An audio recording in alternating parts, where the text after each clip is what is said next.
الحمد للہ الحمد للہ الذی زین النبیین بحبیبہ المصطفیٰ ومن علی المؤمنین بنبیہ المجتبیٰ الصلاۃ والسلام علی سیدنا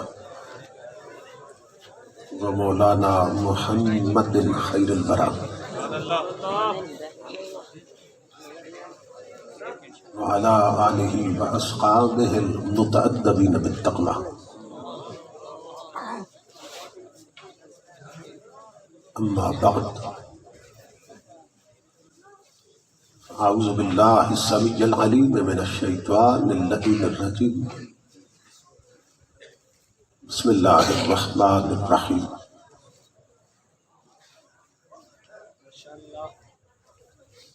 فاذکروا آلاء اللہ لعلکم تفلحون صدق اللہ مولانا العظیم ان اللہ وملائکتہ یصلون علی النبی یا ایہا الذین آمنوا صلوا علیہ وسلموا تسلیما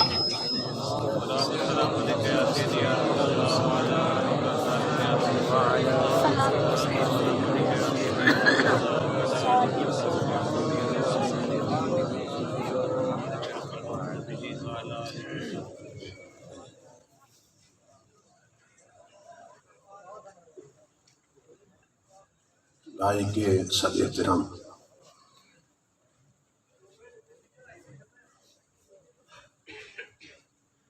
سرمایہ ملت اسلامیہ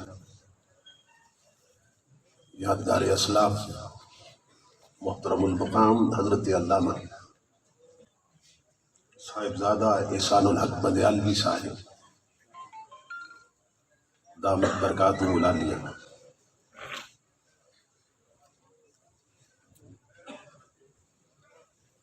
محترم المقام مجاہد ملت حضرت علامہ صاحبزادہ سعد نصیر صاحب بندیالوی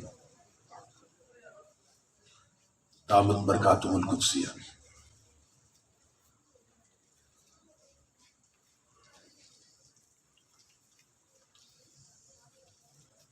دیگر معزز مشائخ و علماء کرام،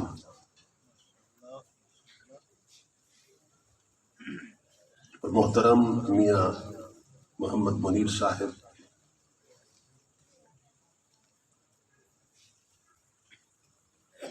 اور معزز حاضرین و سامعین، اللہ رب العزت کا لاکھ لاکھ شکر ہے کہ جس نے اپنی توفیق خاص سے آپ کو اور مجھے آج کی اس عظیم الشان عظیم المقاصد اور کثیر البرکات ذو جہتین کانفرنس میں حاضری کا شرف عطا کیا۔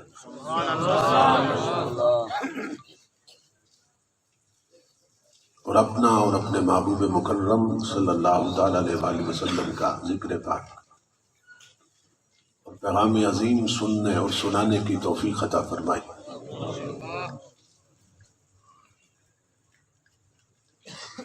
اس عظیم الشان پروگرام کے انعقاد پر میں آپ تمام حضرات کی خدمت میں بالعموم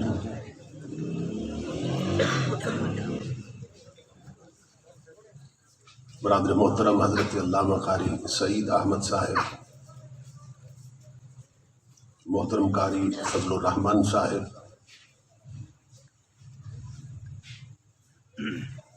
اور انجمن غلامان مصطفیٰ کے جملہ کارکنان، وابستگان اور معاونین کی خدمت میں بالخصوص دل کی عطا گہرائیوں سے ہدیہ تبریک و تحسین پیش کرتا ہوں اور دعا کرتا ہوں کہ اللہ رب العزت دوستوں کی اس محنت اور ہم سب کی حاضری کو اپنی پاک بارگاہ میں قبول و منظور فرمائے،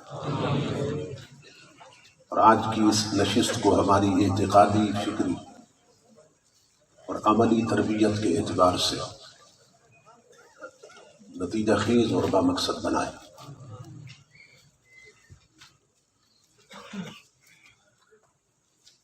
میرے لیے انتہائی اعزاز اور سعادت کی بات ہے کہ میں جگر گوشہ شیخ التفسیر والحدیث محسن اہل سنت حضرت علامہ صاحبزادہ پروفیسر ظفر الحق بنیادی صاحب زید مجدو کے حکم کی تعمیل میں اس عظیم علمی، روحانی اور فکری مرکز پہ حاضر ہو کے آپ حضرات سے خطاب کی سعادت حاصل کر رہا ہوں۔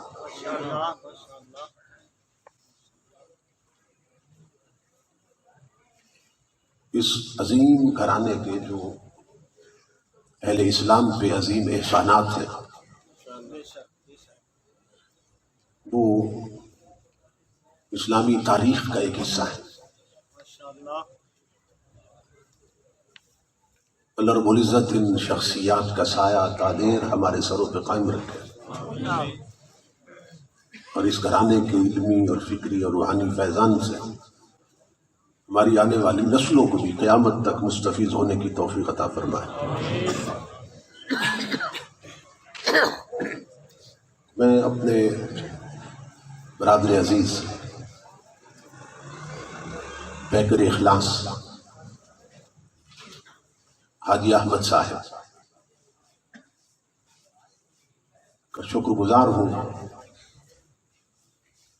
کہ جن کے توسل سے تاریخ کا تعین ہوا اور میں اس پاکیزہ مجلس تک پہنچا ہوں، اور یہاں پہنچتے ہی جس بے پناہ محبت کا انہوں نے اظہار کیا، جس محبت سے نوازا، اس پر بار دیگر میں ان کا شکر گزار ہوں۔ دعا کرتا ہوں کہ اللہ رب العزت انہیں قدم قدم پہ اجر عظیم عطا فرمائے۔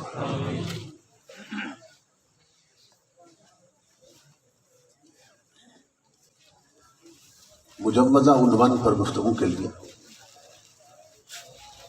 میں نے قرآن حکیم کے جو الفاظ تلاوت کرنے کا شرف حاصل کیا ہے، ان میں اللہ رب العزت نے ہمیں حکم دیا ہے کہ ہم اس کی نعمتوں کو یاد رکھیں، اس کی نعمتوں کا ذکر کریں، اور ساتھ ہی اس ذکر کے نتیجے میں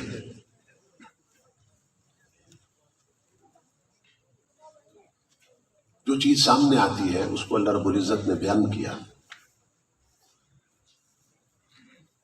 اگر تم میری نعمتوں کو یاد رکھو گے اور میری نعمتوں کا ذکر کرو گے تو نتیجتاً تم فلاح پا جاؤ گے۔ اذکروا آلاء اللہ لعلکم تفلحون، اللہ کی نعمتوں کا ذکر کرو تاکہ تم فلاح پا جاؤ۔ یہ جو فلاح کا لفظ ہے یہ 5 وقت کی اذان میں بھی ہم سنتے ہیں، حی علی الفلاح، آؤ فلاح کی طرف۔ علماء لغت کہتے ہیں کہ عربی زبان میں دونوں جہانوں کی کامیابی پہ دلالت کرنے والا فلاح سے بہتر کوئی لفظ نہیں ہے۔ جس عمل کے نتیجے میں اللہ رب العزت یہ فرما دے کہ اگر یوں کرو گے تو فلاح پا جاؤ گا، اس کا مطلب یہ ہے کہ اگر یوں کر لیا تم نے اور میری مان لی تو پھر تمہارے دونوں جہان سمر جائیں گے۔ تو یہاں اللہ رب العزت نے لعلکم تفلحون فرما کے اسی فلاح کا ذکر کیا ہے۔ جو لوگ میری نعمتوں کو یاد رکھتے ہیں اور نعمتوں کا ذکر کرتے ہیں تو ایک ایسے راستے پہ چل پڑتے ہیں کہ جس سبب سے ان کے دونوں جان سنور جاتے ہیں۔ اب یہ توجہ طلب بات ہے کہ ہم جہاں بھی بیٹھتے ہیں نعمتوں کا ذکر تو کرتے ہیں،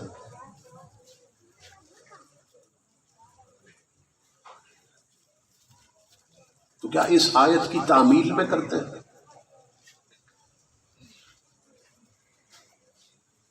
یہ شادیوں پہ جب اکٹھے ہوتے ہیں، کسی کی وفات پہ جب اکٹھے ہوتے ہیں، یا ویسے جب بیٹھتے ہیں، تو یہی باتیں تو ہوتی ہیں.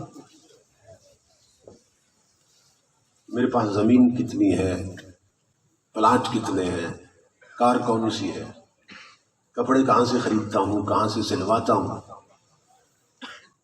آمدنی کا کیا سلسلہ ہے، کاروبار کتنا پھیلا ہوا ہے،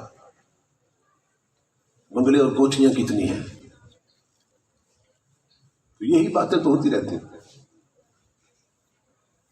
کپڑے بھی اللہ کی نعمت ہے، بنگلے بھی اللہ کی نعمت ہے، زمینیں، جائیداد، کاریں، یہ تمام چیزیں اللہ کی نعمت ہے. تو ہم تو جب تک جاگتے ہیں انہی کا ذکر کرتے رہتے ہیں. تو کیا اس آیت میں جو اللہ حکم دے رہا اس کی تعمیل ہو رہی ہے؟ دیکھو نا، شادیوں پہ بطور خاص ان چیزوں کا ذکر ہوتا ہے، بلکہ یہ چیزیں دکھائی جاتی ہیں.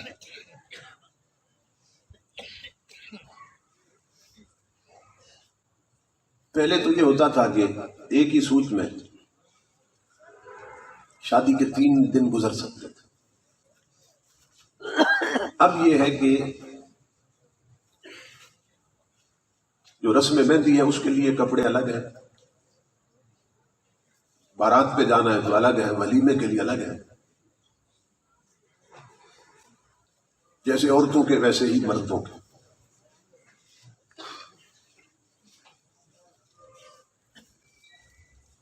تو 10 دکانیں پھر کے ہم ایک سوٹ خریدتے ہیں،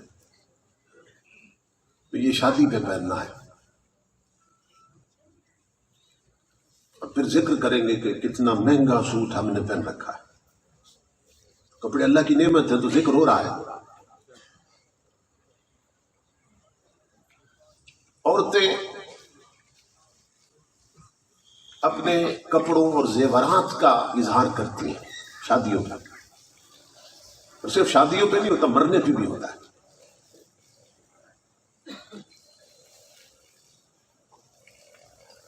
اور یہی سبب ہے کہ عورت نے، بعض عورتوں نے ایک ایک انگلی میں 2 سونے کی انگوٹھیاں پہن رکھی ہوتی. اب گردن تو اللہ نے ایک ہی بنائی ہے، مگر اس میں کئی لاکٹ اور کئی سونے کے ہار پہن رکھے ہوتے. اور پھر بتایا جاتا ہے کہ میں نے جو سونا پہنا ہے یہ کتنے کیرٹ کا ہے، یہ کہاں سے بنا. تو یہ ساری نعمتیں ہیں نا ہمارے ذہن میں کہ یہ بھی نعمت ہے، یہ بھی نعمت ہے. ان کا تو صبح و شام ذکر ہو رہا ہے. تو کیا اس آیت کے حکم کی تعمیل ہو رہی ہے؟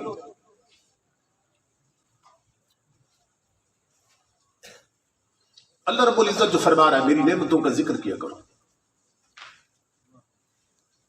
تو ان میں سے کوئی نعمت ہے کہ جس کو ہم سرے بازار بیان کر سکتے ہیں؟ بتائیں میرے پاس سوچ اتنے، زمینیں اتنی ہے، پیسہ اتنا ہے، بنگلے اور کوٹھیاں اتنی ہیں.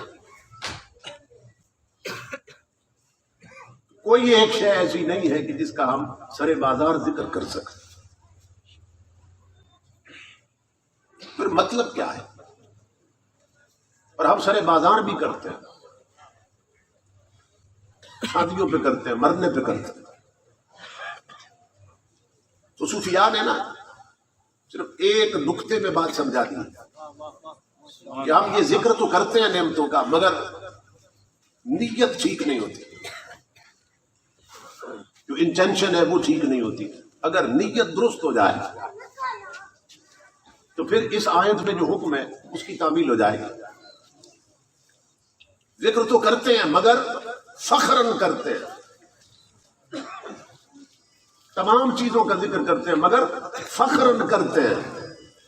اور اللہ حکم دے رہا ہے میری نعمتوں کا ذکر کرو، فخرن نہ کرو، شکرن کرو. میری نعمتوں کا ذکر فخر سے نہ کرو، کبر سے نہ کرو، تکبر سے نہ کرو، بلکہ شکر کے ساتھ کرو. کہ جس نے دی ہے اس کا ذکر کرو کہ میں تو کچھ بھی نہیں تھا، میں تو جب پیدا ہوا تھا تو ننگا تھا، آج اگر الماریوں میں میرے 20 سوٹ پڑے ہیں تو یہ اس کی عطا ہے. میں تو جب دنیا میں آیا تھا تو خالی ہاتھ تھا. آج میرے بنگلے ہیں، کوٹھیاں ہیں، پلانٹ ہیں، قیمتی گاڑیاں ہیں، تو یہ سب میرے رب کی عطا ہے. نعرہ تکبیر، نعرہ رسالت.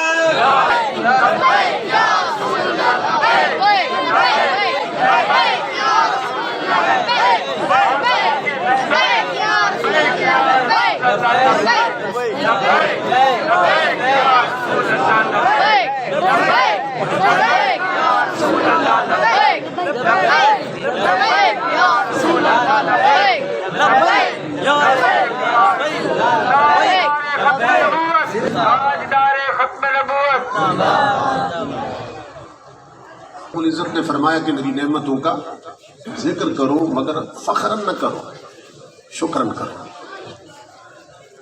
شکر کے طور پہ ذکر کرو. حضور غوث اعظم رضی اللہ تعالیٰ عنہ، اللہ نے آپ کو قوت بیان ایسی عطا کی تھی. آپ کے بیٹے حضرت شیخ عبد الرزاق رحمت اللہ تعالیٰ علیہ بیان کرتے ہیں کہ ابا جی جب خطاب فرما چکے ہوتے تو مجلس سے 17 جنازے اٹھ جاتے تھے. خشیت الہی سے لوگوں کے دل پھٹ جاتا. غوث اعظم کی زبان میں اتنی تاثیر تھی. لیکن جب تہجد کے بعد مصلی پہ ہاتھ اٹھاتے ہیں تو یہ جو اللہ نے قوت گویائی کی نعمت عطا کی تھی نا غوث اعظم، اب اس کو کیسے بیان کرتا؟ اب اللہ رب العزت کی بارگاہ میں عرض کرتے، مولا جب میں پیدا ہوا تھا تو میں گونگا تھا، تو نے مجھے بولنا سکھایا. آج جو دنیا تڑپ اٹھتی ہے اور میں بولتا ہوں، میں جب پیدا ہوا تھا میرے رب میں تو گونگا تھا، تو نے مجھے بولنا سکھایا. اور اگلی بات قابل توجہ یہ ہے نعمت کا شکر. عرض کرتے میرے مولا جب تک یہ زبان تیرے لیے بولے اور تیرے حق میں بولے تو تب تک تو اسے بولتا رکھنا، اور جس دن تیرے حق میں بولنا چھوڑ دے مجھے پھر گونگا کر دینا.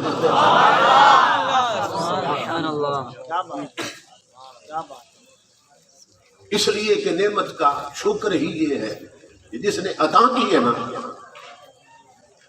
اس کی اطاعت میں خرچ ہو، اس کی نافرمانی میں خرچ نہ ہو. یہ تو اللہ رب العزت نے حکم دیا کہ میری نعمتوں کا ذکر کرو. لیکن قرآن پاک میں اللہ رب العزت نے ایک اور مقام پہ نعمتوں کے حوالے سے ہی فرمایا کہ ان تعدوا نعمت اللہ لا تحصوها. اگر تم اللہ کی نعمتوں کو گننا چاہو تو گن نہیں سکتے. انکاؤنٹیبل ہے، گنتی میں نہیں آتی. اب سوچئے کہ جو چیز گنتی میں نہیں آتی وہ ذکر میں آ سکتی ہے. جس کو آپ گن نہیں سکتے اس کا ذکر کر سکتے ہیں.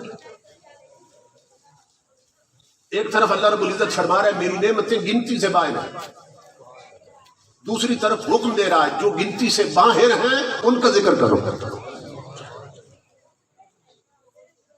اگر ذکر میں آ جائے تو پھر تو گنتی میں بھی آ گئی. تو جب گنتی میں نہیں آتی تو ذکر میں کیسے آ جائے؟ توجہ طلب بات. اور پھر توجہ طلب بات ہے کہ یہ نعمتیں جو اللہ فرما رہا ہے کہ گنتی میں نہیں آتی تو یہ اللہ نے کس کو دی ہے؟ بولیے. انسان کو، ہم سب کو. یہ ہمیں اللہ رب العزت فرما رہا ہے کہ جو نعمتیں میں نے تمہیں دی ہیں لوگوں میرے بندوں وہ گنتی میں نہیں آتی. امام الانبیاء کے ملاو میں حیران ہوتا ہوں ان بدبختوں پر جو ممبروں پہ بیٹھ کر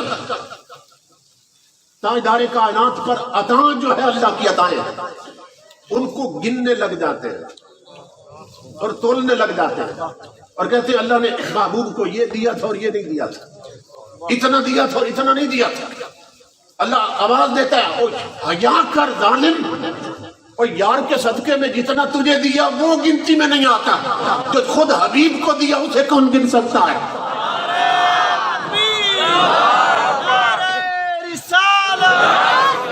عید میلاد النبی آیا سنت علامہ صاحبزادہ محمد عمر فیض قادری صاحب، سرکار کی آمد، مکی کی آمد. کہا جو محبوب کے نالین کی خیرات ہیں وہ گنتی میں نہیں آتی. جو محبوب کے سر کی ویل ہے وہ گنتی میں نہیں آتی. جو اس کے جوڑوں کا صدقہ ہے وہ گنتی میں نہیں آتا. تو جو خود اسے دیا اسے کون گن سکتا ہے؟ اللہ رب العزت نے بتایا نعمتیں گنتی سے باہر انکاؤنٹیبل ہے، لیکن حکم دیا کہ جو انکاؤنٹیبل ہیں ان کا ذکر کرو، انہیں مینشن کرو. تو جو گنتی میں نہیں آتی وہ ذکر میں کیسے آئیں گے؟ جب اس طرح حکم ہو نا تو پھر ہمارے جو مفسرین ہیں، علماء ہیں، وہ پھر مخرج تلاش کرتے ہیں اللہ کے اس حکم پر اب عمل کیسے کیا جائے.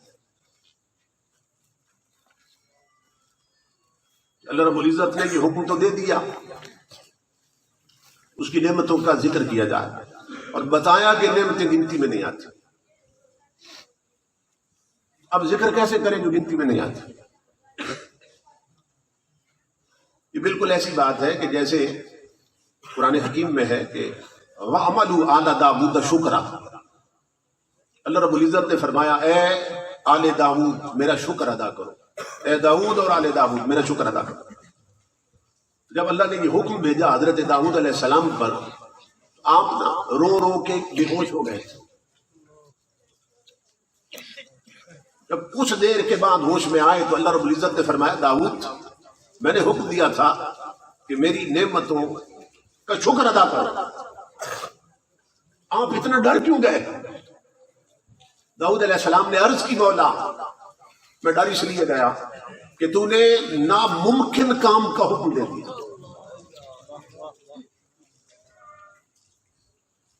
ہو ہی نہیں سکتا. کیوں؟ اس لیے کہ جب میں تیری نعمتوں کا شکر کروں گا نا تو وہ نعمت پر شکر کرنا بھی تیری ایک نعمت ہوگی. سبحان اللہ. نعمتوں پر شکر بھی اللہ کی ایک نعمت ہے. وہ نعمتوں پر شکر بھی تیری نعمت ہوگی. اور تو کہتا ہے میری نعمت پر شکر کرو، تو جب ہر بار شکر کروں گا تو شکر ہوگی نعمت، اس نعمت پر پھر شکر میرے ذمہ آئے. اس طرح نہ تیری نعمتیں ختم ہوگی نہ میں شکر ادا کر سکوں گا.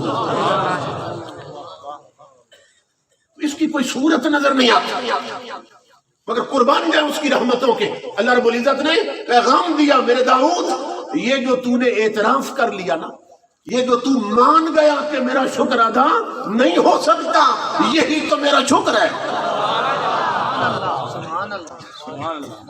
یہی شکر ہے کہ اعتراف کر. تو اللہ رب العزت نے حکم تو دے دیا، ان نعمتوں کا ذکر کرو جو گنتی میں نہیں آتی. اب کیسے ذکر کریں جو گنتی میں نہیں آتی؟ تو علماء پھر ایگزٹ تلاش کرتے ہیں، مخرج تلاش کرتے ہیں کہ اب اللہ کے اس حکم کی تعمیل کیسے ہو. تو علماء نے کہا کہ دیکھتے ہیں کہ اللہ رب العزت کی تمام نعمتوں میں سے کوئی ایسی نعمت تلاش کرتے ہیں کہ اس نعمت کا اللہ کی بارگاہ میں اتنا اونچا مقام ہو اور اس نعمت کی حیثیت اتنی بلند ہو اللہ کی بارگاہ میں کہ ہم کریں اس ایک نعمت کا ذکر اور اللہ لکھ دے میرے بندے تو نے ہر نعمت کا ذکر کر دیا. تو تلاش کرتے ہیں وہ کون سی نعمت ہے.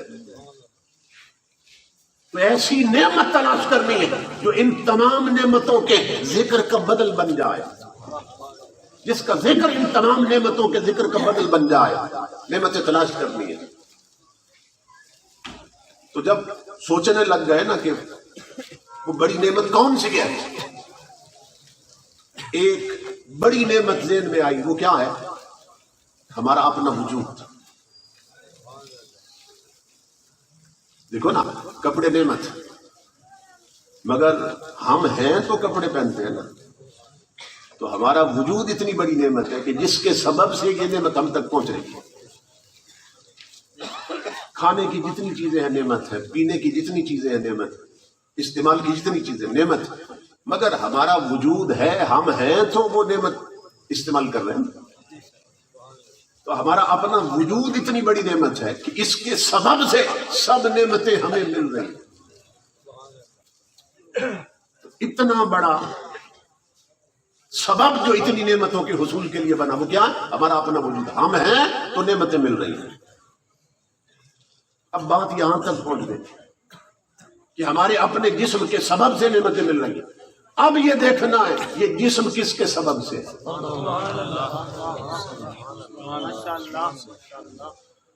میں بالکل جیسے سبق پڑھاتے ہیں نا اس طرح آپ کو سمجھا رہا ہوں. علماء کو تو میں سبق سنا رہا ہوں نا، آپ کو سبق دے رہا ہوں یا پڑھا رہا ہوں. تو ہر نعمت ملی ہمیں وجود کے سبب سے. اب دیکھنا یہ ہے یہ وجود کس کے سبب سے ہے. امام الانبیاء کے غلاموں، اس کا ایک موٹا سا جواب یہ ہے جو عام سمجھ میں آنے والا ہے. وہ یہ ہے کہ ہمارا وجود ہمارے ماں باپ کے سبب سے ہے. جب کوئی چیز وجود میں آتی ہے نا تو اس کی 4 علتیں ہوتی ہیں. علل اربع، میں صرف 2 بیان کرنے لگا. کوئی بھی چیز وجود میں آتی ہے تو ایک کیا ہے علت مادی، دوسری ہے علت فاعلی. مثلا میں سادہ سی مثال دیتا ہوں، سب کو سمجھ آئے گی کہ یہ جو پانی کا گھڑا ہوتا ہے جو گھروں میں لوگ رکھتے ہیں پانی ٹھنڈا رہتا ہے، تو یہ کس چیز سے بنتا ہے؟ مٹی سے. تو خود بنتا ہے یا اسے کوئی بناتا ہے؟ بناتا ہے. کمہار کہتے ہیں بنانے والے. تو مٹی سے بنا گھڑا، تو مٹی کیا ہے؟ علت مادی ہے گھڑے کی. جس سے بنا وہ ہے علت مادی، اور جس نے بنایا وہ ہے علت فاعلی. تو ہم سارے بنے کہ نہیں بنے؟ تو کس نے بنایا اور کس سے بنایا؟ ماں باپ سے.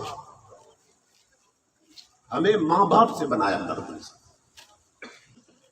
تو وہ علت بنانے والا علت فاعلی اور ماں باپ علت مادی. اللہ نے ہمیں ماں باپ سے بنایا. ماں باپ نہ ہوتے تو ہم نہ ہوتے، اور ہم نہ ہوتے تو کوئی نعمت ہم تک نہ پہنچتی. اب سمجھ گئے نا بات؟ یہی سبب ہے کہ صوفیاء فرماتے ہیں جتنی بھی عبادت کر لو اللہ کی بندگی کا حق ادا نہیں ہوتا، اور جتنی بھی خدمت کر لو ماں باپ کا حق ادا نہیں ہوتا. کیونکہ ہمیں وجود ملا ان کے وجود کے سبب سے. تو وہ اتنی بڑی نعمت ہے جن کے سبب سے ہم بنے، اور باقی ہر نعمت ہم تک پہنچی. اب پھر سوال پیدا ہوا ہمارے ماں باپ کس کے سبب سے؟ تو پھر وہی جواب ہے وہ اپنے ماں باپ کے سبب سے. اچھا ان کے ماں باپ کس کے سبب سے ہیں؟ وہ اپنے ماں باپ کے سبب سے. اسی طرح یہ اگر سلسلہ چلاتے چلے جائیں تو بات کہیں ختم ہوگی یا نہیں ہوگی؟ کہاں ختم ہوگی؟ حضرت آدم علیہ السلام نے، ان سے پہلے تو کوئی بشر نہیں تھا، وہ اول بشر ہے. تو بات ہوگی حضرت آدم پر ختم. اگر ہم نہ ہوتے تو کوئی نعمت ہمیں نہ ملتی، اور ماں باپ نہ ہوتے تو ہم نہ ہوتے، ان کے ماں باپ نہ ہوتے تو وہ نہ ہوتے. آگے آبا اجداد کا تسلسل، یہ سلسلے نہ ہوتے تو یہ سارے نہ ہوتے، اور آدم نہ ہوتے تو کوئی بشر نہ ہوتا. کیونکہ آدم علیہ السلام سے بشریت اور انسانیت چلی. امام الانبیاء کے غلاموں، اب بات پہنچتی حضرت آدم تک. اب اللہ سے پوچھتے ہیں مولا تو بتا آدم کس کے سبب سے ہے؟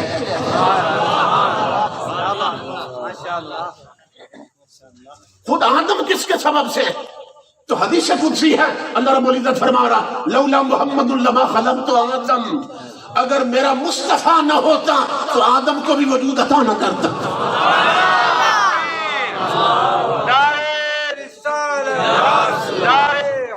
نعرہ تکبیر، نعرہ رسالت، علماء اہل سنت، جشن عید میلاد النبی، سرداد عمر فیض قادری صاحب. اب نتیجہ یہ نکلا کہ اگر حضور نہ ہوتے تو کچھ بھی نہ ہوتا. تاجدار کائنات ہے تو سب کچھ ہے، حضور نہ ہوتے تو کچھ بھی نہ ہوتا.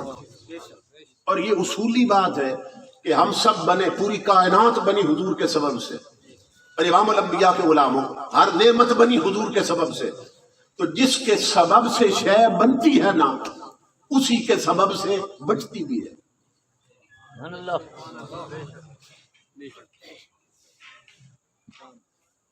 جس کے سبب سے بنی کائنات کی ہر نعمت، جس رسول کے سبب سے بنی، اسی کے سبب سے بچی بھی ہے. بنی بھی حضور کے سبب سے اور بن کر بچی بھی حضور کے سبب سے. اور اللہ کی عزت کی قسم لوگوں، بچ کر بچی بھی حضور کے سبب سے.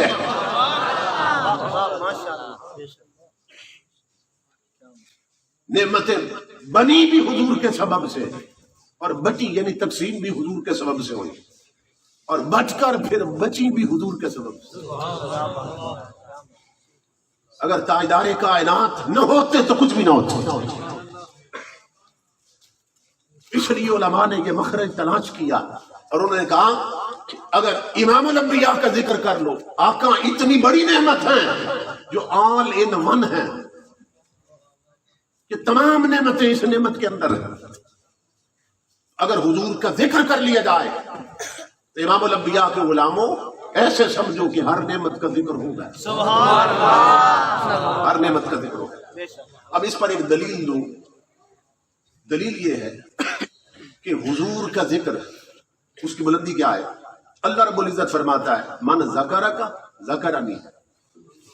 محبوب جس نے تیرا ذکر کر لیا وہ سمجھ جائے اس نے میرا کر لیا. کیونکہ جعلتک ذکرا من ذکری، اے میرے حبیب میں نے تجھے اپنا ذکر بنا دیا. اللہ فرما رہا ہے میرے حبیب تجھے میں نے اپنا ذکر بنا دیا. جس نے تیرا ذکر کیا اس نے میرا کیا. اب نقطہ یہ ہے امام الانبیاء کے غلام، اور جس نبی کا ذکر خدا کے ذکر کا بدل بن سکتا ہے، مخلوق کے ذکر کا بدل کیوں نہیں بن سکتا ہے؟ اس لیے عرض کر رہا ہوں کہ جس نے حضور کا ذکر کر لیا وہ سمجھے کہ اس نے ہر نعمت کا ذکر کر لیا. تو حضور اتنی بڑی نعمت، یہی سبب ہے امام الانبیاء کے غلاموں کا پورا ربیع الاول مہینہ اور پوری زندگی ہی حضور کے ذکر کے نام کیے بیٹھے. لیکن آدم علیہ السلام بنے حضور کے سبب سے، اور پھر اللہ رب العزت نے جب آدم علیہ السلام کا جوڑ بنایا، وَخَلَقَ مِنْهَا زَوْجَهَا، اور انہی میں سے ان کا جوڑ بنایا. کون؟ حضرت حوا. انہی میں سے جوڑ بنایا. لیکن جب اپنی ہی طرح ایک انسانی سٹرکچر دیکھا آدم علیہ السلام نے، پہلے تو تنہا تھے، ایک ڈھانچہ دیکھا پیکر بشری اپنے جیسا، تو الجنس یمیل الی الجنس، جنس جنس کی طرف مائل ہوتی ہے. تو طبیعت مائل ہونے لگی اور چھونا چاہا، ٹچ کرنا چاہا، قریب ہونا چاہا. تو اللہ رب العزت نے آواز دی آدم اسے ہاتھ نہیں لگا سکتے، یہ حرام ہے. ابھی حرام ہے، اسے ہاتھ نہیں لگا سکتے. توجہ طلب بات ہے، بنی انہی کے جسم سے، انہی سے بنی ہے، مگر حرام ہاتھ نہیں لگا سکتا. تو مولا حلال ہونے کی صورت کیا ہے؟ فرمایا اس کا ایک ہی سبب، وہ ذات جو تیرے ہونے کا سبب بنی. 20 بار میرے مصطفیٰ پہ درود پڑھ لے. یہ ایک سوال ہے، اس کو ذہن میں رکھیں. کسی بھی مکتبہ فکر کے عالم سے پوچھیں کہ حضرت حوا کو اللہ نے جب پیدا کیا تھا، آدم علیہ السلام کے لیے وہ حلال کیسے ہوئی تھی؟ حق مار کیا قرار پایا تھا؟ حق مار کیا تھا جو آدم علیہ السلام نے دیا تھا حضرت حوا؟ کتابوں سے اس کا جواب دے کہ حق مار کیا تھا جو آدم علیہ السلام نے دیا، جس کے سبب سے حضرت حوا حلال ہوئی. اس کے سوا کچھ نہیں بتایا جا سکتا. اللہ نے فرمایا تھا آدم یہ حلال تب ہوگی کہ 20 بار میرے محبوب پہ درود پڑھے.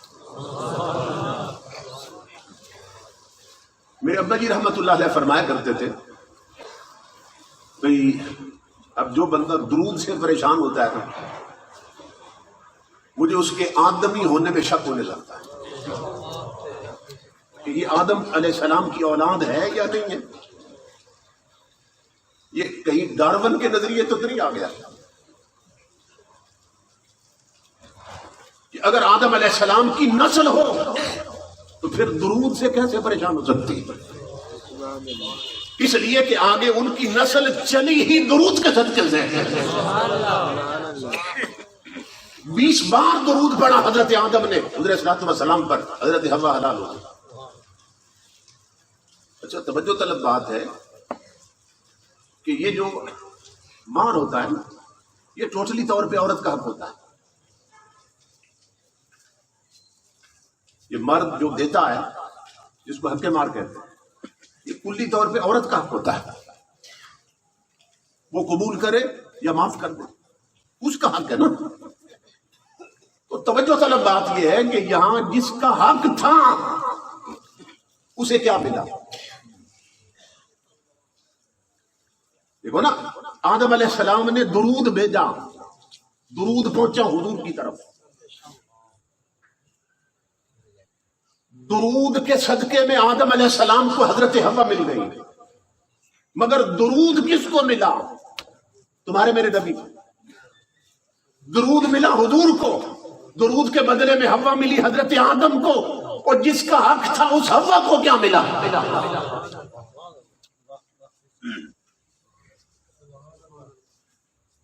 جس کا حق تھا اس کو کیا ملا؟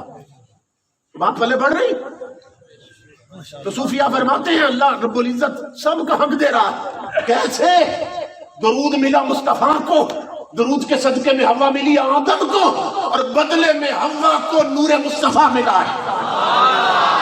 نعرہ تکبیر، نعرہ رسالت، جشن عید میلاد النبی، آستانہ عالیہ بندیال شریف، فیضان بندیال شریف، علماء اہل سنت، حضرت علامہ صاحبزادہ عمر فیض قادری صاحب، ماشاءاللہ.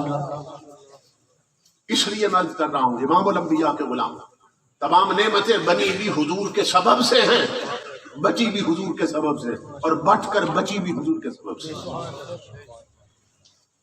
اب سب سے بڑی نعمت کیا ہے؟ مومن کے سینے میں جو ایمان،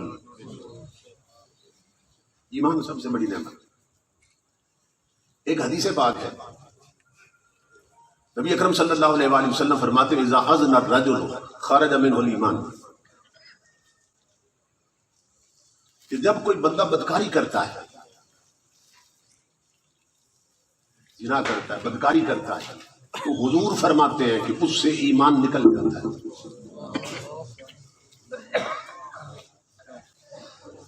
اور ایک حدیث پاک میں ہے کہ جس طرح آپ اپنی قمیص اتارتے ہیں نا غسل کرنے سے پہلے، اور اتار کر اپنے جسم سے الگ رکھ دیتے ہیں، ایک حدیث پاک میں ہے کہ بندہ جب بدکاری کرتا ہے، برائی کرتا ہے، اس وقت ایمان اس طرح اس سے جدا ہو جاتا ہے.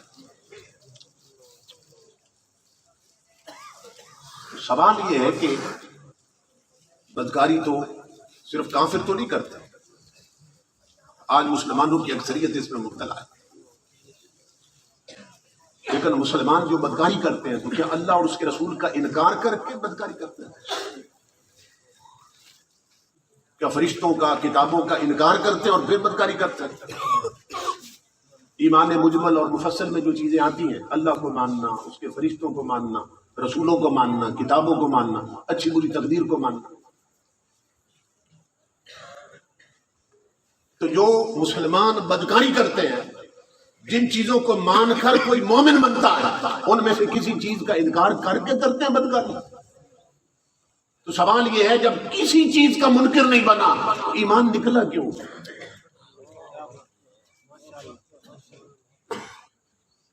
امام الانبیاء فرماتے ہیں ایمان خارج ہو جاتا، الگ ہو جاتا، ایمان نکل جاتا. نکلا کیوں ایمان؟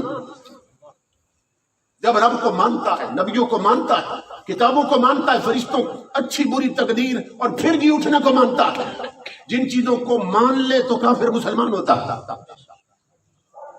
اب یہ منکر نہیں ہوا ایک چیز کا بھی، جس مومن نے بدکاری کی مسلمان نے زنا کیا، تو پھر ایمان نکلا کیوں؟ اس حدیث رسول پر علماء نے بڑی عقل دوڑائی اور اپنی اپنی عقل اور فکر کے مطابق جواب دی ہے۔ امام الانبیاء کے غلاموں جو بات میں عرض کرنے لگا ہوں وہ یہ ہے، اپنے زمانے کے غوث حضرت عبدالعزیز دباغ مغربی رحمت اللہ تعالی علیہ، یہ وہ ہستی ہیں جن سے بڑے بڑے علماء قرآن پاک کی آیتوں کا اور حدیثوں کا مطلب پوچھتے کہ راز نہیں کھل رہا، پردہ نہیں ہٹ رہا، آپ بتائیے۔ آپ چٹے امی تھے، چٹے ان پڑھ تھے، یعنی کسی مدرسے میں نہیں گئے پڑھنے، اللہ نے پڑھا کے بھیجے، آ کے نہیں پڑھے، پڑھ کے آئے۔ تو لوگ پوچھتے اس حدیث کا معنی کیا ہے، اس آیت کا مطلب سمجھ نہیں آ رہا۔ اسی وقت فرماتے کہتے ٹھہرو میں تمہیں رسول اللہ سے پوچھ کے بتا دیتا ہوں۔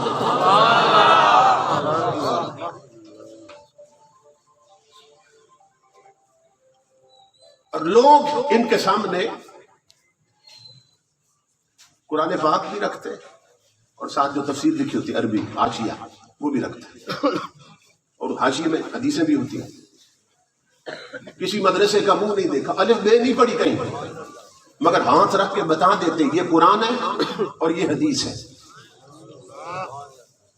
اور یہ نیچے فقہا کے اقوال۔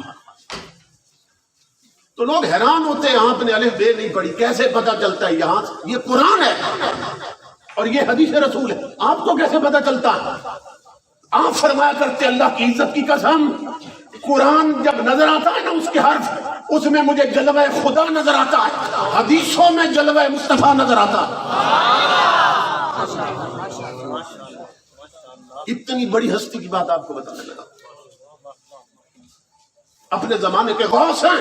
اور میں 10 سال یا 15 سال پہلے کی بات، میں انگلینڈ کے دورے پہ گیا، مانچسٹر کے قریب اولڈم شہر میں میری رہائش تھی، ساتھ ہی ایک شہر ہے آسٹن یو لائن، ایک ٹاؤن ہے، قصبہ ہے۔ وہاں خطاب کے لیے گئے تو وہاں ایک انجینئر بیٹھے تھے جنہوں نے وہیں پڑھا ہے، نوجوان۔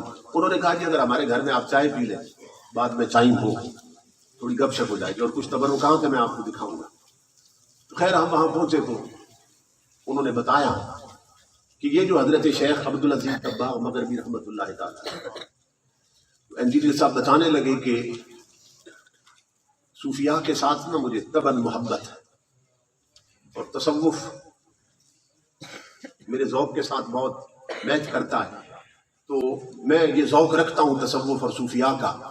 تو مجھے کسی نے بتایا کہ یہ حضرت شیخ عبدالعزیز دباغ مغربی جو ہے، ان کا فرمان ہے کہ جو بندہ 10 دن میرے مزار پہ آ کے معتکف ہو جائے، اعتکاف کرے، تو میں اسے قبر سے نکل کے ملاقات کروں۔ وہ وہاں کے انجینئر ہیں، وہاں کے پڑھے ہوئے یورپ کے۔ وہ کہنے لگے کہ میں جنوبی سے آدمی ہوں، میں نے چونکہ ان کا وہاں کا ہے نا پاسپورٹ وہاں کا، کہتے ہیں میں نے ٹکٹ لیا اور میں آپ کے مزار پہ چلا گیا، حضرت کے مزار پہ 5 دن اعتکاف، 6 دن، 7 دن، 8، 9، 10 دن پورے ہو گئے مگر زیارت نہیں ہوئی۔ اب میں پریشان تھا، 2 چیزیں بار بار میرے ذہن میں آ رہی تھی۔ ایک تو یہ کہ یا تو شاید کسی نے ویسے گپ لگا دی، یہ بات حضرت نے نہیں فرمائی، اور یا یہ ہے کہ پھر میرے اعتکاف میں کوئی کمی رہ گئی، یا ہوائی ہے بات ہی کسی نے اڑا دی ہے اور ان کی بات ہی نہیں ہے، یا یہ ہے پھر مجھ میں کمی ہے کہ میں اس لائق نہیں تھا کہ مجھے دیدار کرائیں، میرے اعتکاف میں کوئی عیب ہے۔ کہتے 10 دن پورے ہو گئے، میں نے اپنا سامان لپیٹا اور بیگ تیار کیا، میں نے کہا واپس چلتے۔ وہ کہتے اللہ کی عزت کی قسم، جب میں حضرت کے مزار سے نکلا نا، گلی میں جا رہا تھا، سامنے میں نے دیکھا ایک بزرگ آ رہے تھے، سرحد کے پٹھانوں کی طرح سر پہ پگڑی باندھ رکھی اور پاؤں میں کھیڑیاں ہیں اور کھلی کھلی شلوار قمیض پہنی۔ تو میں خوش ہوا، چلو اپنے پاکستان کا کوئی بندہ تو ملا، اتنے دنوں میں کوئی بندہ نہیں دیکھا اپنے پاکستان میں. تو یہ کوئی لگتا ہے کوئی خان صاحب ہے سرحد کے. قریب ہوا، آگے بڑھا، جب میں نے السلام علیکم کہا، انہوں نے کہا وعلیکم السلام. تو میں نے فوراً یہ سوال کیا، میں نے کہا کہ حضرت کون ہے اور کہاں سے آئے؟ بابا جی کون ہے اور کہاں سے آئے؟ وہ انجینئر کہتا اللہ کی عزت کی قسم. وہ ہنس کر فرمانے لگے بیٹا میں عبدالعزیز ہوں اور اپنے مزار سے آیا ہوں.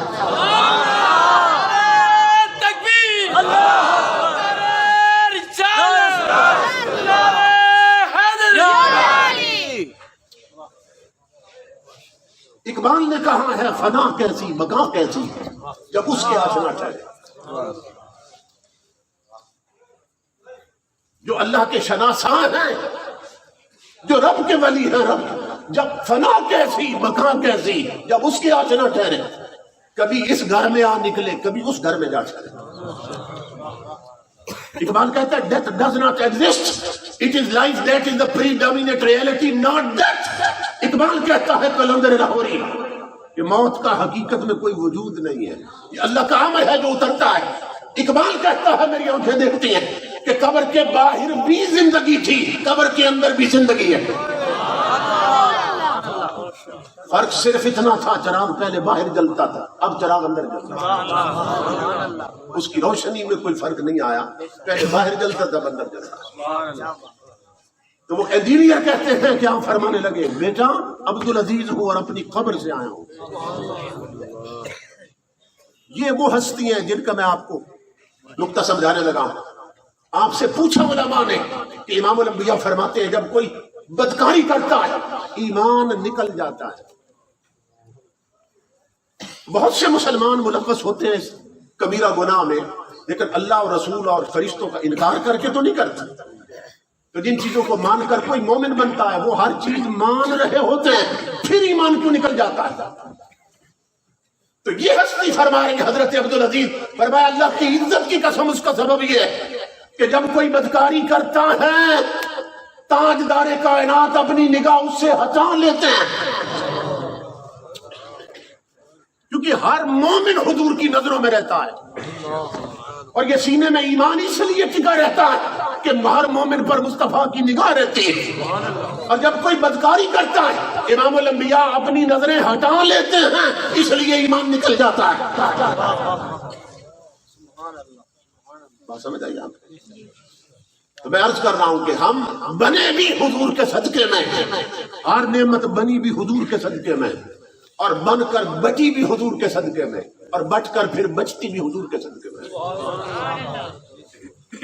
اگر آج ہم بچے ہوئے ہیں امام الانبیاء کے غلاموں تو صرف اس لیے کہ ہم حضور کا نام لیتے ہیں، صرف اس لیے کہ ہماری گردنوں میں حضور کی غلامی کے پٹے ہیں، ہم حضور کا کلمہ پڑھتے ہیں جیسے بھی ہیں، مگر حضور صلی اللہ علیہ وسلم کی امت کہلاتے ہیں. تو حضور کے سبب سے ہم بچے ہوئے ہیں. تو جس کے سبب سے ہر نعمت ملتی بھی ہے، بٹتی بھی ہے، بچتی بھی ہے، بتاؤ اگر ان کا ذکر نہ کریں تو پھر کس کا ذکر کیا جائے؟ ہمارا تو یہ جو وطن عزیز ہے، ہمارا ملک پاکستان، یہ بچا ہوا ہی حضور کے صدقے میں، کیونکہ یہ بنا ہی ان کے نام پہ، بنا ہی ان کے نام پہ. پاکستان کا مطلب کیا؟ محمد رسول اللہ. لا الہ الا اللہ یہ پورے کلمے کا عنوان ہے. پاکستان کا مطلب کیا؟ لا الہ الا اللہ. امام الانبیاء کے غلاموں اب یہ بنا ہے کلمے کے نام پہ. تو میں بتا رہا ہوں جس شے پہ کوئی بنتی ہے اسی پہ بچتی بھی ہے. تو ہمارا ملک کیسے بچے گا؟ کیوں؟ اس لیے کہ بنا کلمے کے نام پر. تو کفر پھیلانے سے نہیں بچ سکتا، منافقت سے نہیں بچ سکتا، رافضیت اور قادیانیت پھیلانے سے نہیں بچ سکتا، سکھوں کو اپنے ملک میں داخل کرنے سے نہیں بچ سکتا، امریکہ کا پالتو کتا بننے سے نہیں بچ سکتے. تم جس کے نام پر بنا تھا اسی کے نام سے بچو گے. نعرہ تکبیر، نعرہ رسالت، جشن عید میلاد النبی علماء اہل سنت حضرت علامہ صاحبزادہ عمر فیض قادری صاحب آستانہ عالیہ بندیال شریف فیضان بندیال شریف. بنا کلمے کے نام پر تھا، حضور کے نام پر، تو بچے گا بھی حضور کے پیغام پر، حضور کی شریعت سے. کچھ بھی ہو جائے، جیسے بھی آ جائیں، نہیں بدل سکتے حالات جب تک وہ جو مقصد تھا، جس مقصد کے لیے بنایا تھا، اس مقصد کو پورا نہیں کیا جائے. اس لیے میرے آقا کے غلاموں، آؤ دہلیز مصطفیٰ کی طرف، آؤ حضور کی چوکٹ کی طرف، آؤ شریعت مصطفیٰ کی طرف، اور تن سے من تک حضور کے رنگ میں رنگ جاؤ. میں نے سائنس بھی پڑھی ہے اور مدرسے کی چٹائیوں پہ علماء کی کفش برداری بھی کی ہے. کالج میں پڑھا، پنجاب یونیورسٹی سے ایز اے ریگولر اسٹوڈنٹ میں نے ماسٹر کی ڈگری لی.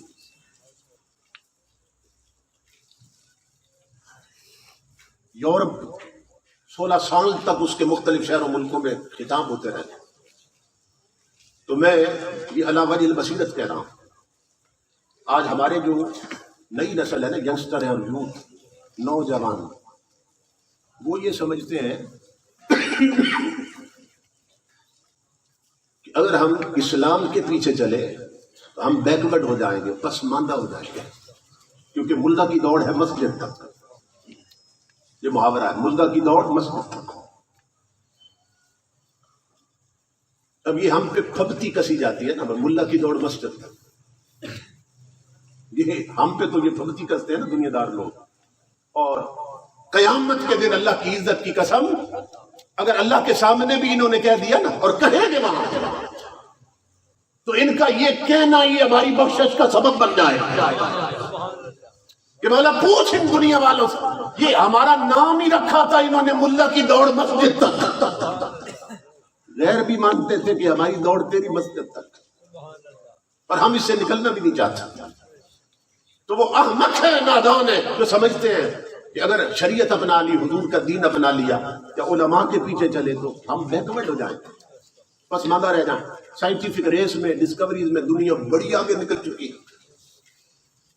دیکھو جی، امریکہ چاند سے بھی آگے نکل چکا ہے، اور کیا کچھ نہیں کر رہے. ترقیاں یہ سب ساری ہمارے سامنے، انوینشن ہے، ڈسکوریز ہے، ایجادات ہیں، انکشافات ہیں.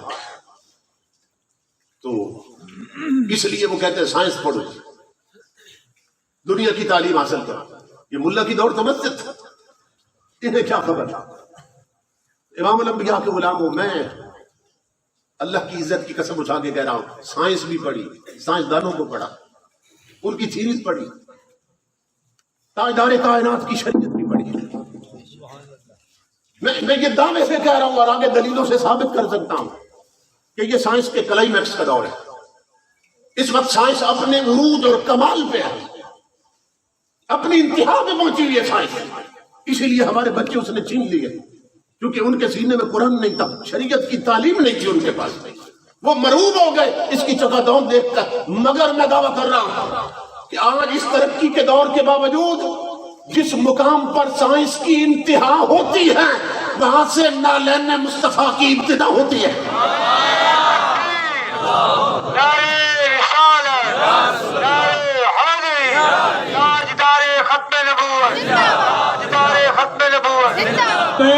لبیک لبیک لبیک یا رسول اللہ، لبیک لبیک لبیک یا رسول اللہ، لبیک لبیک لبیک یا رسول اللہ، لبیک لبیک لبیک یا رسول اللہ، لبیک.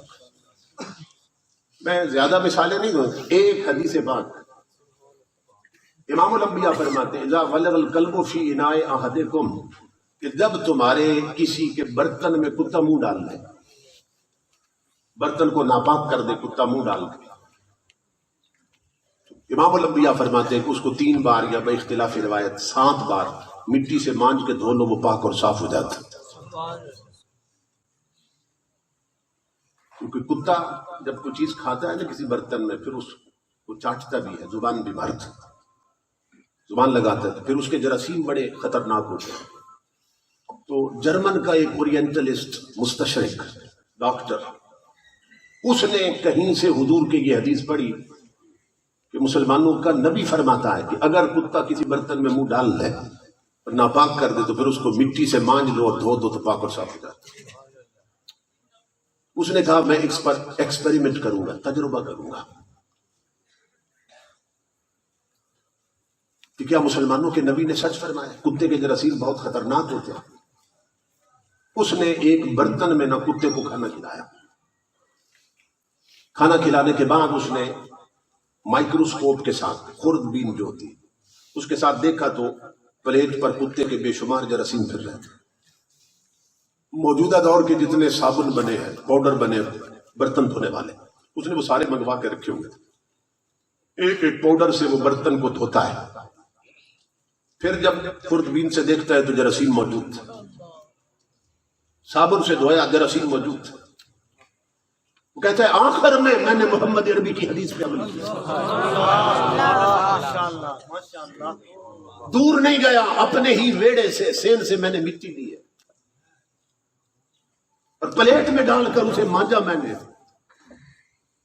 رگڑتا رہا، پھر اسے دھویا۔ وہ کہتا ہے مجھے پیدا کرنے والے کی قسم میں الٹ پلٹ کے دیکھتا رہا، ایک جراثیم نہیں ملا۔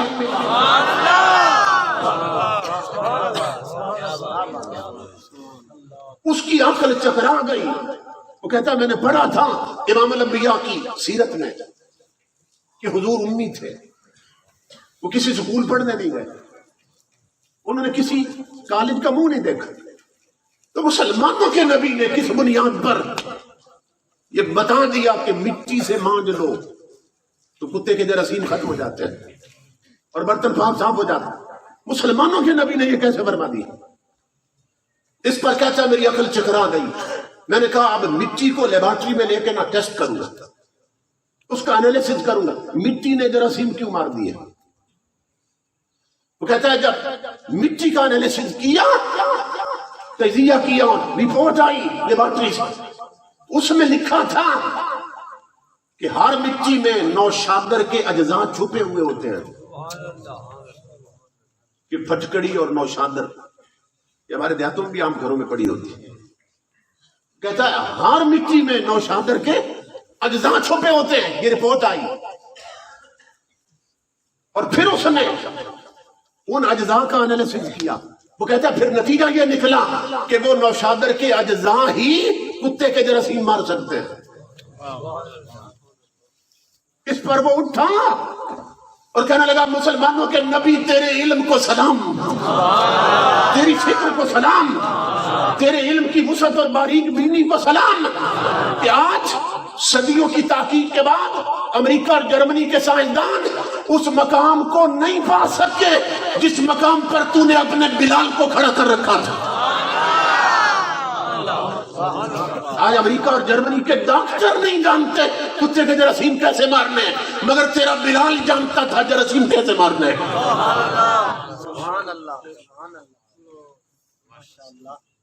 اس لیے جوانوں آؤ دہلیز مصطفیٰ کی طرف، آؤ ان مدرسوں کی طرف، یہاں ریئلٹیز ہے، فیکٹس ہے، حقیقت ہے۔ قرآن سے باہر نہ کوئی علم ہے نہ کوئی حقیقت ہے۔ ہر وہ تھیوری سائنس کی اور ہر وہ نظریہ جو قرآن سے ٹکراتا ہے، اللہ کی عزت کی قسم وہ ٹھوکریں کھاتا رہتا ہے، اور اس وقت وہ حقیقت کو پاتا ہے جب وہ دہلیز مصطفیٰ پہ پہنچ جاتا ہے۔ اپنے بچوں کو سب سے پہلے ہر مسلمان کا فریضہ اس کی بچی میں حضور کا دین رکھتا ہے، اسے شریعت کا عالم ہے، پھر ڈاکٹر بنائے، انجینئر بنائے، جو مرضی بنائے، لیکن ہم مسلمان ہیں، ہمارا کلچر الگ ہے، ہماری تہذیب اپنی ہے، تمدن اپنا ہے۔ اس وقت ہماری آئیڈینٹی خطرے میں، ہمارا اسلامی تشخص خطرے میں ہے، اس لیے اپنے بچوں کو لاؤ حضور کی چوکٹ کی طرف۔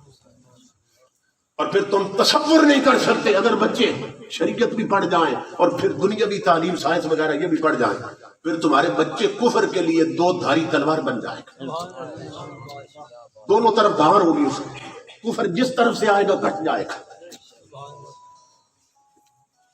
آج لوگ حیران ہیں اس بات پر کہ امریکہ نے کتنی ترقی کر لی، چاند پہ قدم رکھا اور آگے بڑھ رہا ہے۔ اب میں ذوق طبع کے لیے تاکہ ہر بندے کو بات سمجھ آ جائے بتانے لگا، امام الانبیاء کے غلاموں، حضور غوث اعظم رضی اللہ تعالیٰ جب آپ جوان ہوئے نا تو بچپن میں گھر میں جو بوڑھی عورت آیا تھی یعنی خادمہ تھی گھر میں جو غوث اعظم کو کھلایا کرتی تھی اٹھایا کرتی تھی اور گھر میں خادمہ بن کے رہتی تھی وہ ملنے آئی غوث اعظم کو جب غوث اعظم جوان ہوئے. میں نے یہ لفظ جان بوجھ کے نہیں بولا کہ جب غوث اعظم بڑے ہوئے کیونکہ بڑے تو وہ تب بھی تھے جب پیدا ہوئے بڑے تو وہ چھوٹے ہو کر بھی بڑے تھے. جب جوان ہوئے غوث اعظم وہ بچپن میں جو دائی گھر میں رہتی تھی خادمہ وہ ملنے آئی غوث اعظم پرانی باتیں اس میں شروع کر دی. کہنے لگی بیٹا عبد القادر پرانی باتوں میں سے نا ایک بات پوچھنی رہ گئی ہے.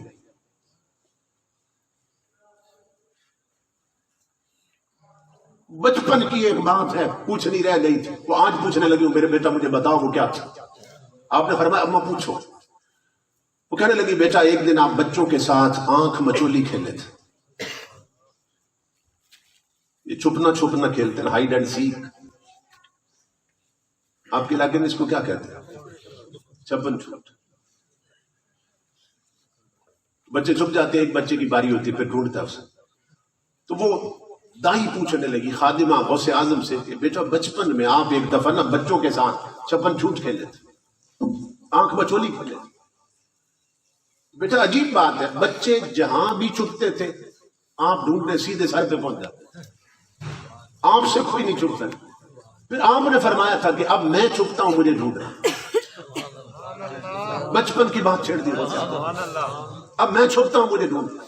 تو بیٹا آپ نے صرف اللہ کہا تھا اللہ کہا تھا آپ نے اور غائب ہو گئے تھے اور ہم ڈھونڈ ڈھونڈ کے تھک گئے تھے آپ نہیں ملے. پھر اچانک آپ آ گئے تھے تو بیٹا وہ بات رہ گئی تھی. پوچھنا یہ چاہتی ہوں بیٹا عبد القادر بچپن میں کہاں چھپ گئے تھے کہ ہم نے ہر جگہ ڈھونڈا نہیں ملے تم. غوث اعظم ہنس پڑے. یورپ کی طرف دکنے والے جوانوں سنو. غوث اعظم ہنس پڑے فرمایا اللہ کی عزت کی قسم اماں میں چاند میں چھپ گیا تھا.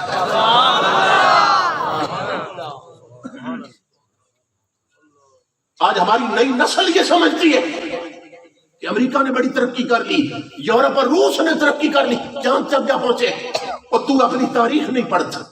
پیچھے پلٹ کے دیکھ نادان تیری قوم کی ماں نے ایسے ایسے بچے جنے ہیں جو چاند میں آنکھ مچولی کھیلتے رہے. تیری نسل کی ماں نے وہ بچے جنے ہیں جو چاند پر چھپن چھوٹ کھیلتے رہے. تجھے کیا خبر تو کس کی اولاد. غوث اعظم نے فرمایا اماں اللہ کی عزت کی قسم میں تو چاند میں چھپ گیا تھا. وہ دیہات کی سادہ سی عورت وہ پوچھنے لگی بیٹا کیا اب بھی چاند میں چھپ سکتے ہیں. غوث اعظم ہنس پڑے فرمایا اماں کیسی باتیں کرتی اماں وہ تو عبد القادر کا بچپن تھا جب میں چاند میں چھپتا تھا.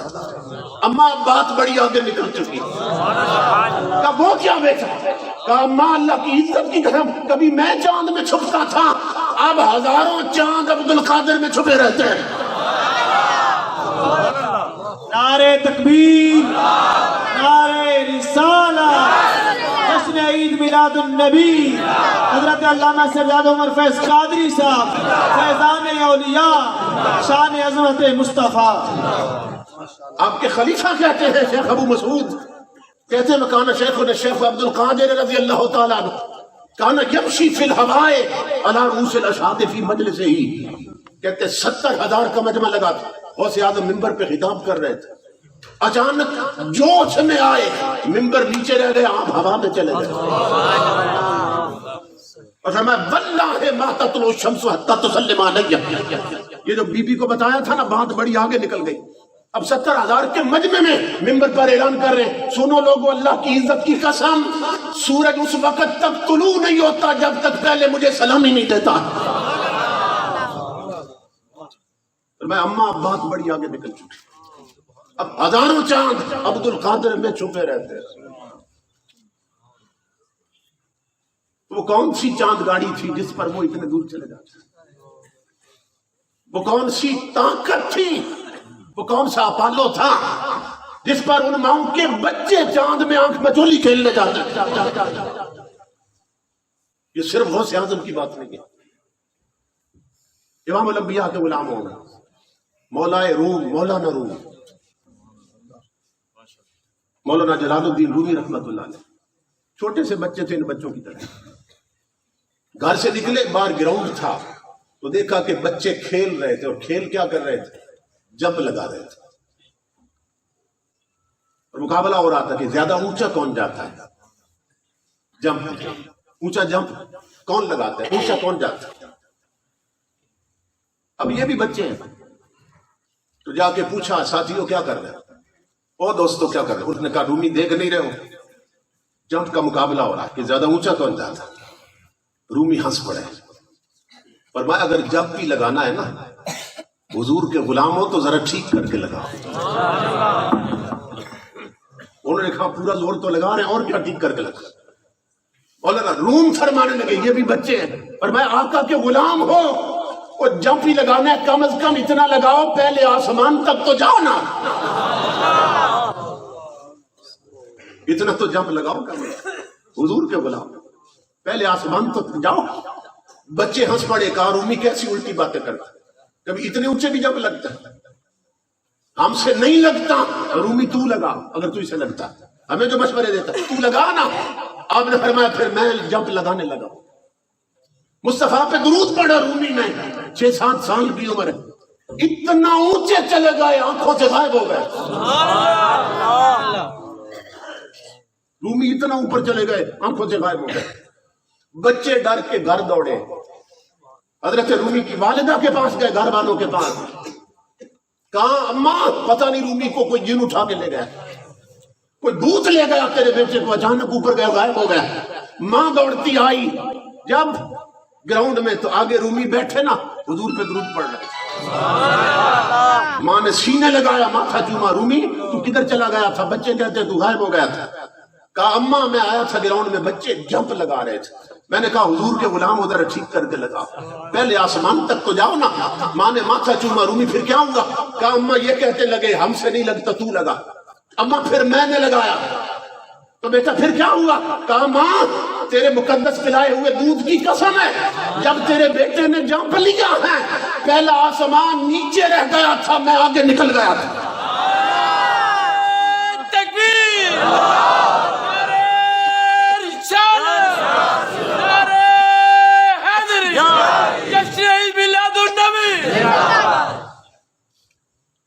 اس لیے میرے آقا کے غلاموں، یہ قوتیں اور یہ اپالو اور یہ روشنی اور یہ طاقتیں یہ صرف دہلیز مصطفیٰ سے ملتی ہیں۔ قرآن پڑھو گے تو یہ قوتیں آئیں گی، عمل کرو گے تو یہ قوتیں آئیں گی، تاجدار کائنات کی غلامی کے پٹے ہوں گے گردن میں تو یہ قوتیں آئیں گی۔ یہ کالج میں پیدا نہیں ہوتے ایسے لوگ، یونیورسٹیوں میں پیدا نہیں ہوتے ایسے لوگ، ان ٹوٹی چٹائیوں پہ پیدا ہوتے ہیں، جہاں خشک ٹکڑے کھا کر محمد عربی کی دین پڑھتے اور شریعت پڑھتے ہیں۔ آپ تو خوش نصیب ہیں کہ آپ کے ارد گرد اتنے فضلاء علماء وہ رہتے ہیں۔ میں نے بڑے بڑے شہر دیکھے ہیں، بڑی بڑی آبادیاں، بنگلے اور کوچیاں، وہاں کوئی عالم دین نہیں ملتا، کوئی اللہ کا نام بتانے والا نہیں ملتا۔ آپ کے قریب بندیال شریف ایک نام ہے پوری دنیا میں، اور بندیالوی سلسلے کے علماء آپ کی سرپرستی فرما رہے ہیں، اور اس گھرانے کا ایک عظیم فرد آپ کی سرپرستی فرما رہا ہے، کہ آپ کے لیے بڑی خوش بختی کی بات ہے۔ پھر بھی اگر آپ کے بچوں کے سینے بجھے رہ جائیں، آپ سے بڑھ کے بد نصیب کون ہو؟ اور یہ ہر دور میں ایسا ہوا کہ جو بہت زیادہ امیر لوگ ہوتے ہیں نا، یہ ان کی بد نصیبی رہی ہے کہ انہوں نے ہر دور میں دین غریبوں کو بخشا ہوا ہے۔ نعرہ تکبیر، نعرہ رسالت، نعرہ حیدری، تاجدار ختم نبوت، تاجدار ختم نبوت۔ حضور غوث اعظم نے مدرسہ بنایا تھا، اب اندازہ کریں پڑھانے والے غوث اعظم ہوں اور پھر بھی لوگ بچے نہ بھیجیں، اس سے بڑھ کے بد نصیبی کیا ہوگی؟ تو جو نہیں بھیجتے تھے غوث اعظم کو ملتے نا، بازار میں کوئی مل جاتا، کہیں مل جاتا، آپ پکڑ لیتے ایک امیر بندے کو اور بڑا تاریخی جملہ فرمایا کرتے، کسی پہ خطاب ختم کرنا، ایک ایک بندے کو پکڑ کر جھٹکا دیتے، فرماتے یا قلیل العقل بیتک دجلۃ و تموت اطشانا فرماتے عقل کے اندھے اور رہتا دریا پہ ہے پھر بھی پیاسا مر رہا ہے. یا عبد القادر کے علم اور روحانیت کا دریا بہ رہا ہے. شہر بغداد کا ہے فیض مدینے کا بٹ رہا ہے اور پھر بھی تیرے بچوں کے کاسے خالی رہ گئے, پھر بھی تمہارے سینے بجھ رہ گئے. امام الانبیاء کے غلاموں یہ جو مدرسے بنے یہ بنے تو آپ کی زمین پر ہیں مگر یہاں فیض مدینے کا بٹ رہا ہے. اس لیے اپنی اولاد کا رخ کر دو ان مدرسوں کی طرف. میں بہت زیادہ شکر گزار ہوں ان علماء کا, مشائخ کا, میزبانوں کا, اپنے بھائی حاجی احمد صاحب کا کہ جن کے توسل سے یہاں ضرورہ علماء کی زیارت کا شرف پایا اور مل بیٹھ کر ہم نے کچھ بھولا ہوا سبق دہرانے کی کوشش. اللہ رب العزت سب کو حضور کی شریعت پر عمل پیرا رہنے کی توفیق عطا فرمائے. وما علینا الا البلاغ.